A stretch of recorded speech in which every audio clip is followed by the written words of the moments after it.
Hi, this is Vicky, also known as Dragonfly7673. It's almost 6 o'clock on Tuesday, November 4th, and I'm sitting a little weird because there's a cat on the chair behind me who is refusing to move. And Tuesday, November 4th is Election Day here in the U.S., so I voted, and the title of this episode, No More Political Ads, is my feeling about the elections. Not really my feeling about the elections, just my feelings about the ads. I'm so glad that regardless of where you stand on issues, no more phone calls, no more TV ads. There will be a couple weeks of filtering them through things that got recorded on the DVR, but in general, no more. We have a fairly strong governor race in Wisconsin, and it is they're just campaigning like crazy, and you know that on both sides it's all full of half-truths, and yeah, well, it is what it is. But I'm just glad it's done. But I did vote today. Well, I had a sticker. It did say I voted. Now I'm kind of wondering where it went. Alright. I honestly do not remember the last time I recorded. And this recording will include a drawing, but I'm actually going to do that tomorrow. So even though I'm recording this on Tuesday, you're going to see a spliced in thing at the end for the drawing results for the September-October drawings. And that was for our inspiration along and for the purple hats. I'm going to be honest, I totally forgot about mailing my purple hats, and then I finally saw that Katie posted, and I'm going to send her purple hat, saying that she needs the purple hats, like, now, and I went, crud. But last year she was accepting purple hats all year to kind of save up, so I'm going to send them to her anyway, and she can have them for next year. They will still go for a good cause. Now, the November-December charity is to either give away homemade items, anything you want, preemie hats, snuggles, halos for hope, something local to you, shawls at your local church, anything like that. It can also be homemade food, homemade gifts for church Christmas presents. Charity related. Like if there's around here they tend to do a Christmas tree that's full of things that people would like. Anything you can think of. Plus it includes a gift of your time. If you do a gift of your time, you help out at a soup kitchen, you ring the Salvation Army bell, anything like that, write a snippet of the story. If you can attach a picture of yourself in your element, do that too, but you don't have to. You can just write a story about what you did for charity. The idea of this was that if you want to give, you can give. You can give homemade stuff that is like from ages ago. I have some scarves that I made, but I don't tend to wear. I'm going to donate those at work. We have a barrel that's for collecting hats and scarves and mittens and things like that. So I'm going to donate a couple things that way. The idea was that you can have time, or because people are doing gift knitting and whatever, that you didn't have to make the item in this period of time. So if you've been saving stuff up, this is the time to post it. And then we have two pretty pictures for the inspiration along. One is a Thanksgiving cornucopia. Now I realize that it is Thanksgiving in the U.S. It is not the rest of the year, but I really like the picture. And the other one is a snow scene with I forgot what they're called. I want to say like winter, well, they're winter berries in a snow scene. I just thought it was really, really pretty. So it was actually last year when I was picking inspiration photos, it was one of the first ones that I picked. So, and I haven't decided for next year. I have, thank you for, so many of you gave feedback and said, you don't watch for the prizes. And if the prizes are stressing me out, then less prizes is fine, which I thank you for.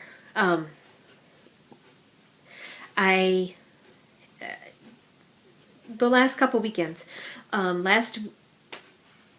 this weekend that just ended, but the weekend prior, I picked up my son for a very short visit so he could come and spend time with us and do some role-playing gaming with best friend, and they have a group of them. And when my son can join, they try and they include him, and they actually ask for him when he can't attend. So I brought him home for a brief one, but it was like boom, boom, boom, go pick him up right after work on Friday. In fact, my mom brought him partway, and then I picked him up. He got to hang out with his friends Friday night, his local friends, and then Saturday we went over to best friends and we did a bunch of shopping because he needed stuff for school and show choir, and he got a haircut, and so we did a bunch of that, and then they gamed, and then the next day we took him back. We did a bunch of stuff for Mom.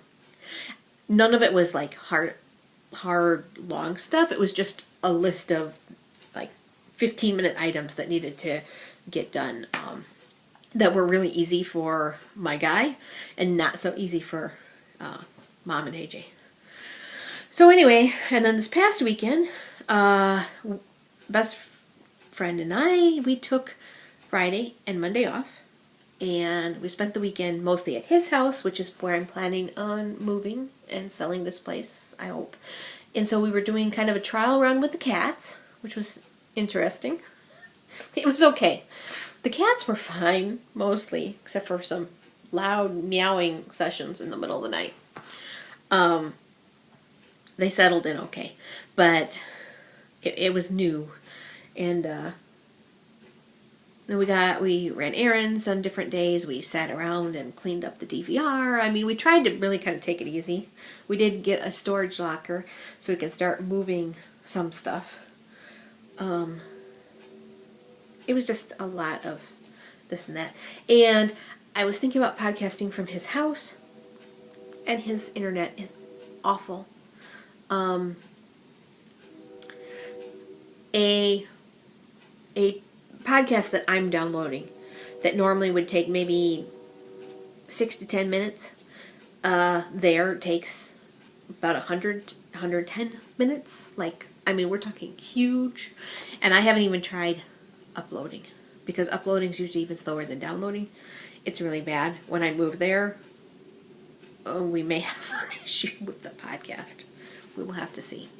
I might be able to upload from work, but I keep expecting them to block that, because really that's not what work time is for. That's not what work resources are for. But in the meantime, we'll keep going. All right, I've chattered on at you, and work's been going good. It's busy. Instead of having stuff for one team, I have stuff for 3 teams. After being gone for 2 days, I came back to 60 emails in my inbox. Only about 10 were throwaway. The rest were all things that needed to be dealt with. So it's been busy. And then in the evenings, my son and I were trying to really get through his English, because he's starting show choir.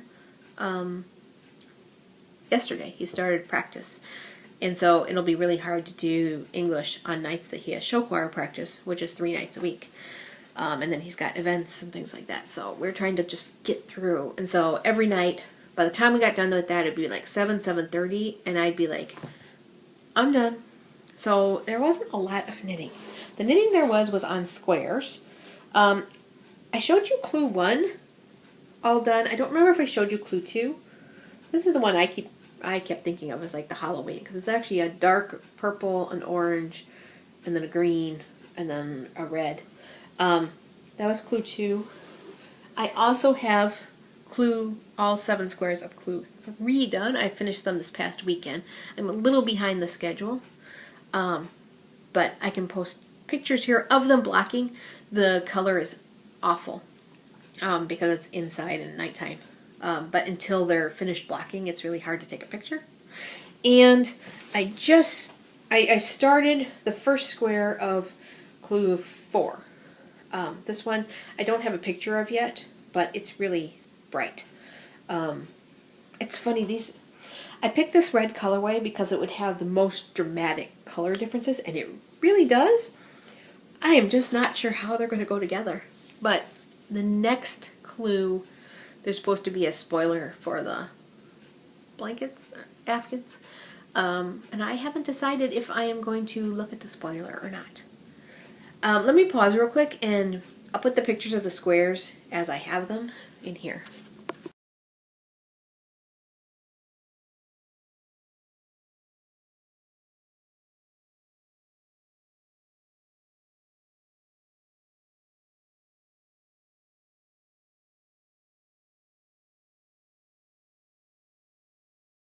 Alright, now, in between squares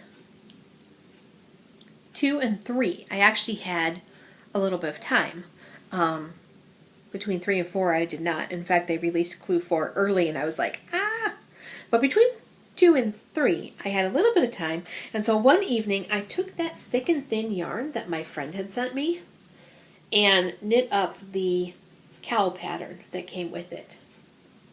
So it very much reminds me of the first yarn I spun, but it has the thin spots and the thick spots, and it really is very warm. So it took an evening. The hardest part was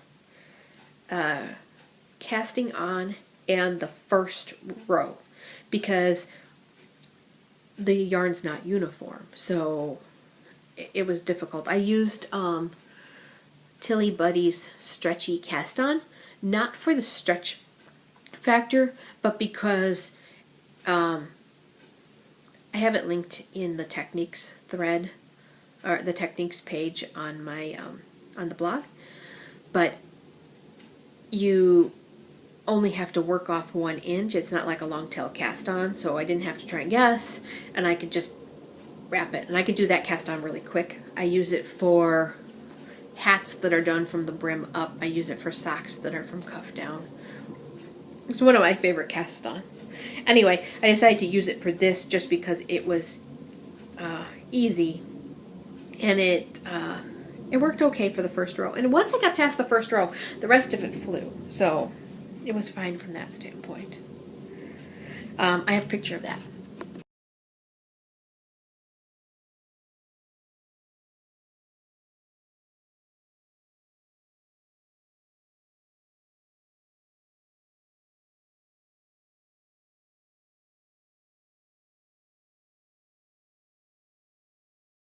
I feel bad that I chattered at you guys so much at the beginning. Oh well. I'm not going to go back and redo it. I can't remember if I showed you the finished spun yarn. This was Gail's Art Alien Baby. And if I showed it to you, I showed you a picture before I soaked and thwacked it. And I was amazed, especially with this one, how much the yarn evened out after the soaking and thwacking. So I was going to, if I can find the first picture, I was going to show you a picture of these side by side and see if, I'm not positive it'll show as well as it does in real life, but it really evened out the plies and everything once I soaked and thwacked. It was one of the few where I really noticed a difference. So let me post those pictures here. Hopefully they came out because I didn't actually put them together yet.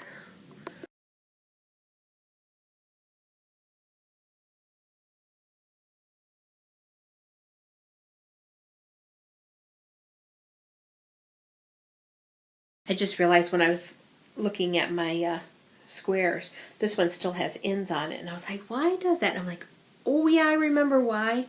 When I started blocking the every time I finish a colorway, I block all the squares at once. And I actually had blocked clue 3 and they were totally dry. I was going to unpin them and bring them in here, but I apparently didn't wet them enough. Instead of soaking them and then pinning them out, I have been pinning them out dry and then using a spray bottle because the superwash tends to grow really bad. But anyway, and then when I found out I must not have sprayed the corners enough because as soon as I unpinned them, they curled bad. And I mean, they curl anyway, but the ones in there were really bad. And I was trying to remember, anyway, why this one had ends. When I went to block these squares, all of a sudden I realized that one was different. Here.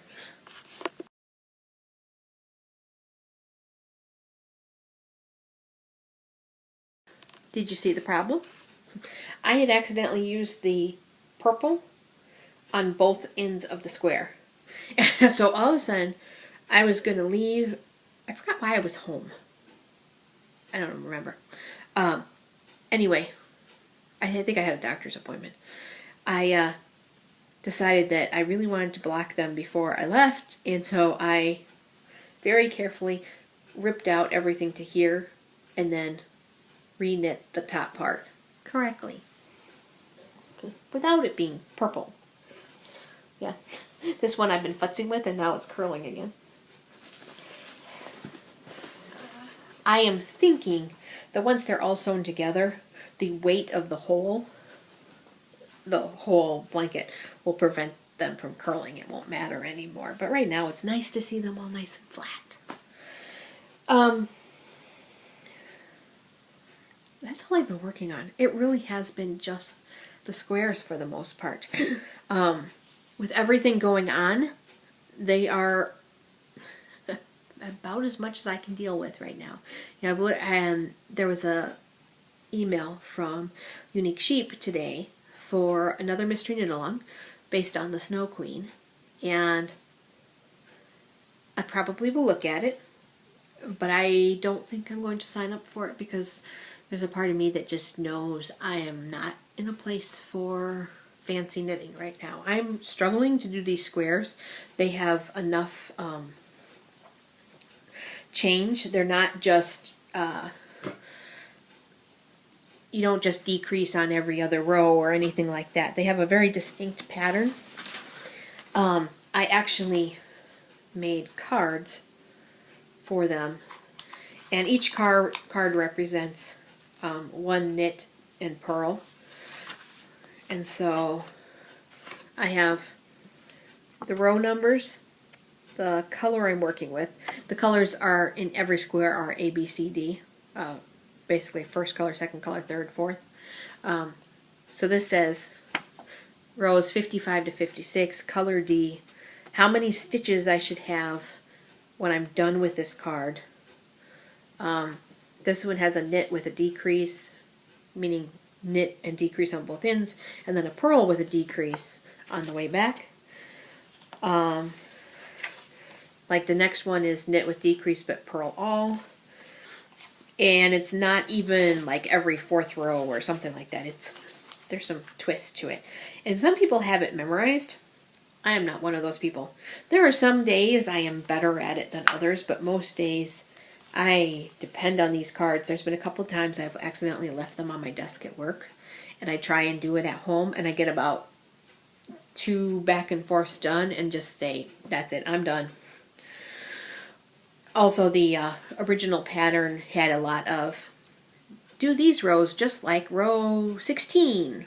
And so you were constantly jumping back to go look and see what was that row. So I like my cards much better, especially since all the squares are the same pattern. It's just easier to just flip for me. Let me post a picture real quick that I had done for the online forum about how I do my cards.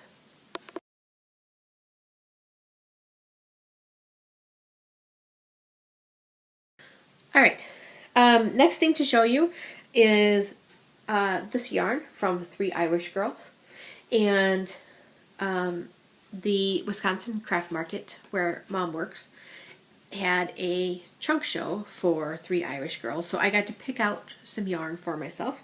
This colorway is Buckingham. It's in their Cavan worsted. I don't have a lot of worsted in my stash. I've been trying to kind of build it up a little. I have tons of fingering, quite a bit of lace weight, especially considering how long it takes to make anything lace weight. So each skein is 4 ounces, 270 yards. So I figure with 2 skeins I should have plenty to do something. It's really soft. It's 100% merino wool. And I don't have a good picture of this. And I won't be able to get one by the time I post this. But trust me, it's really pretty. If you can't see it now. I don't know how the lighting is. This is the first time we've been, this year or this fall, that we've been using all artificial light. I'm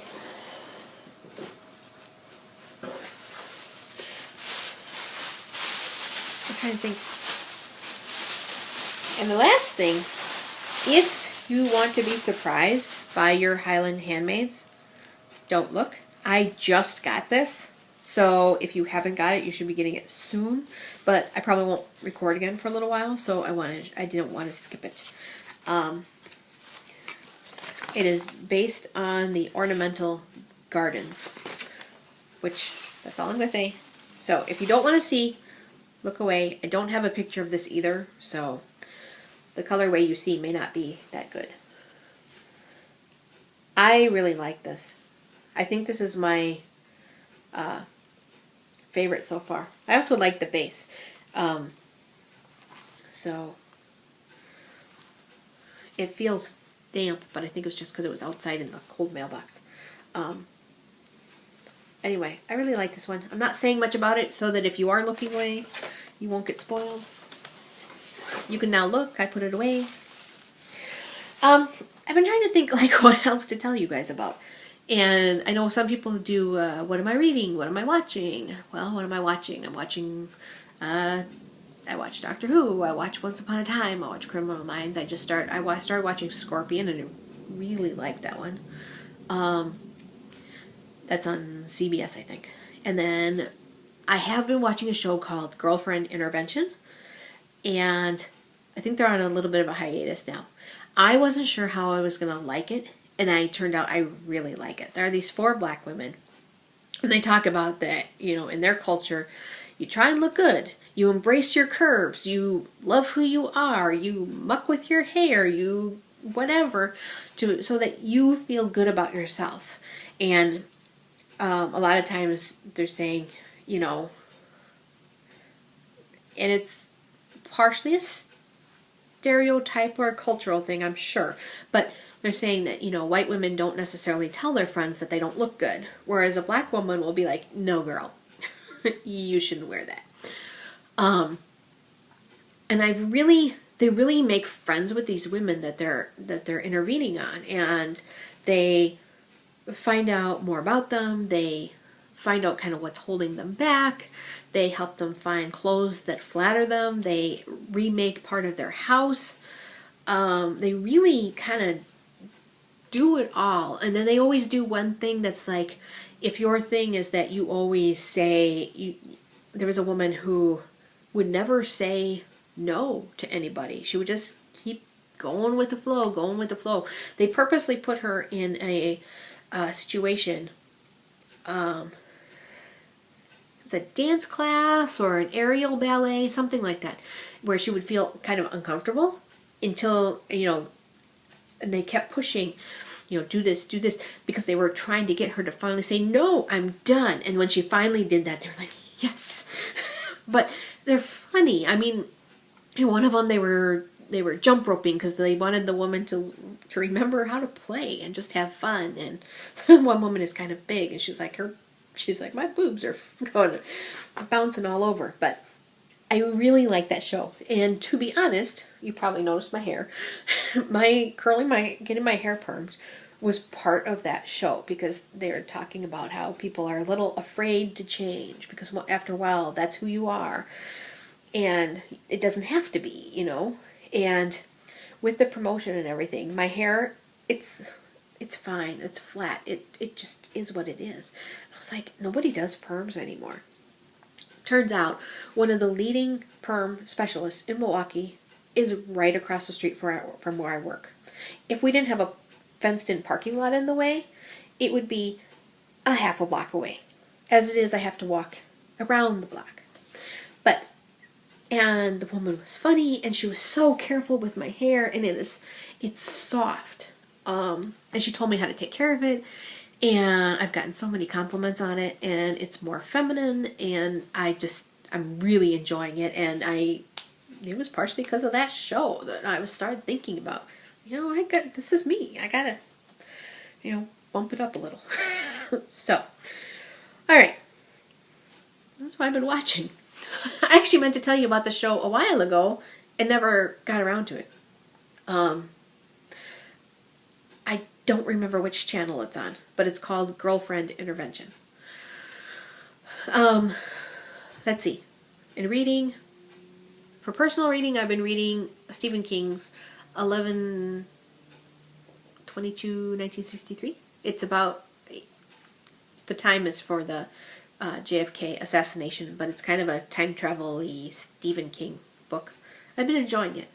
And then my son and I read and listened to Silas Marner by George Eliot for his English class, and it really helps him with everything too.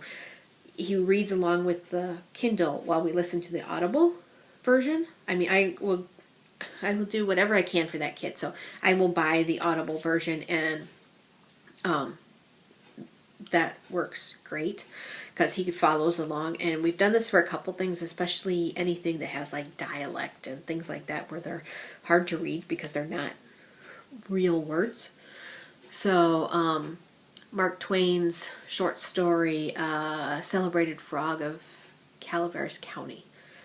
The important part of that was the dialect, and I couldn't read it properly out loud, so we got the audiobook. Well, we did the same thing for Silas Marner. It was actually a good book. I actually would recommend it, which sounds weird for being a classic, English class book. And we're going to be doing the same thing for Pygmalion. I found a dramatic reading on Audible where they have different people reading the different parts, and I think that'll be really good because it's a play. So that's what I've been reading. If there's anything you guys want to know about, feel free to tell me, send me a message, post it on the boards. I haven't started a what do you want to hear about thread. I know a few of the other,